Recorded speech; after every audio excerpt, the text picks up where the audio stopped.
So, you're thinking about a trip to Nepal? Awesome. You're in for an incredible experience. We're going to cut through all the confusing visa stuff and make it super simple so you can focus on the adventure, not the paperwork. Let's dive in. You're picturing it, right? The majestic Himalayas, ancient temples, the bustling streets of Kathmandu. You've got your dream trip all mapped out. But hang on just a second. Before you lock in that flight, there's this one tiny little thing that can literally make or break your entire trip. Get it wrong, and you're in for a massive headache. But get it right, and you're on your way to the smoothest start imaginable. But don't you worry, because here's the best part.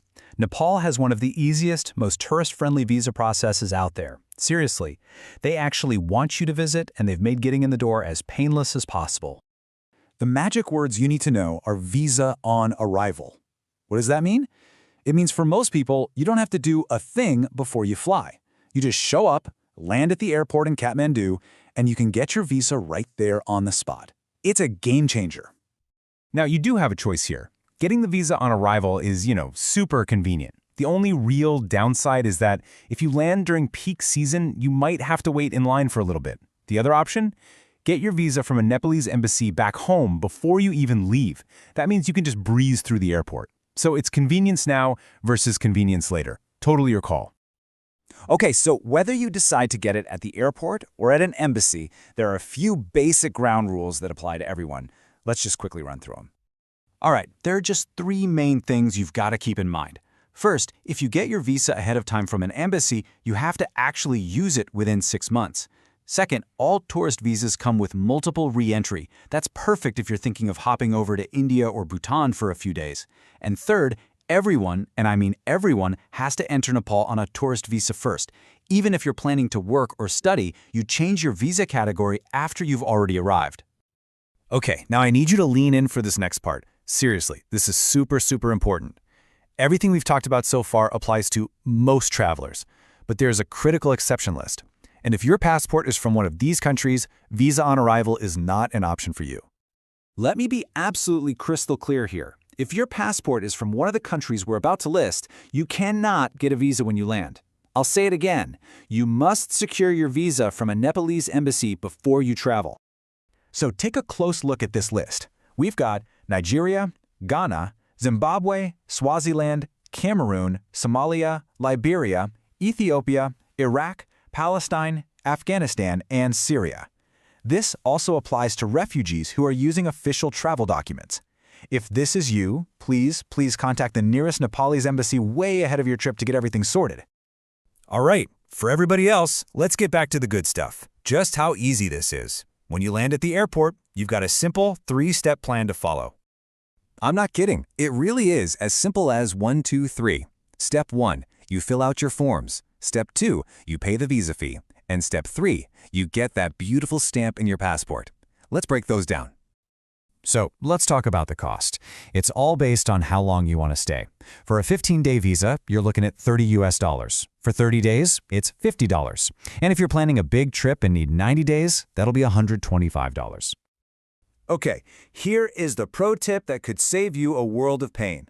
Bring cash. I know, we live in a world of credit cards, but the machines at the airport can be, well, let's just say they're not always working. Don't risk it. Arrive with the exact amount you need in US dollars in cash. Trust me on this one. So, what if you get there and you just don't want to leave? It happens all the time. You fall in love with the place and decide you need more time. The good news is extending your visa is also pretty simple. To extend your visa, the base fee is $45. That automatically gets you a minimum of 15 extra days. Perfect if you just want another couple of weeks to finish that trek or explore a new city. And if you need more time than that, no problem. After that initial fee, it's just an extra $3 a day for every additional day you want to stay. Super flexible.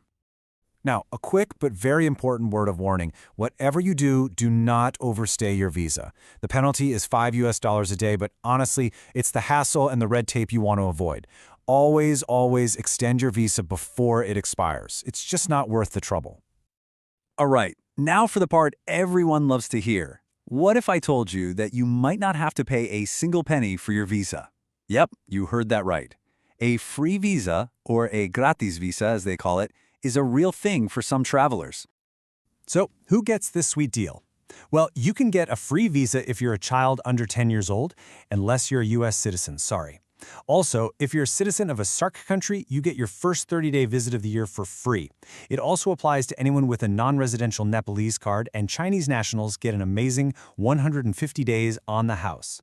And get this, it gets even better for some people. This is different from the free visa we just talked about. Thanks to special agreements, travelers from certain countries don't need a visa at all for short trips. For example, if you've got a passport from Thailand, Russia, or Brazil, you can stay for up to 90 days completely visa-free. And that's pretty much the whole shebang. So to make sure it all sinks in, let's just run through a quick final checklist of the most important takeaways. Okay, if you remember nothing else, remember these 4 things. 1. Save yourself time at the airport and fill out the online arrival form before you leave home. 2. Bring US dollars in cash for your visa fee.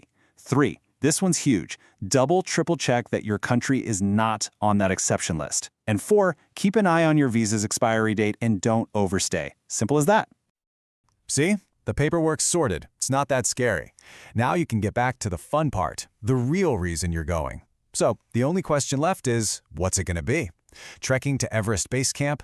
Exploring the ancient city of Bhaktapur? Spotting rhinos in Chitwan? The adventure is all yours. Have an amazing trip,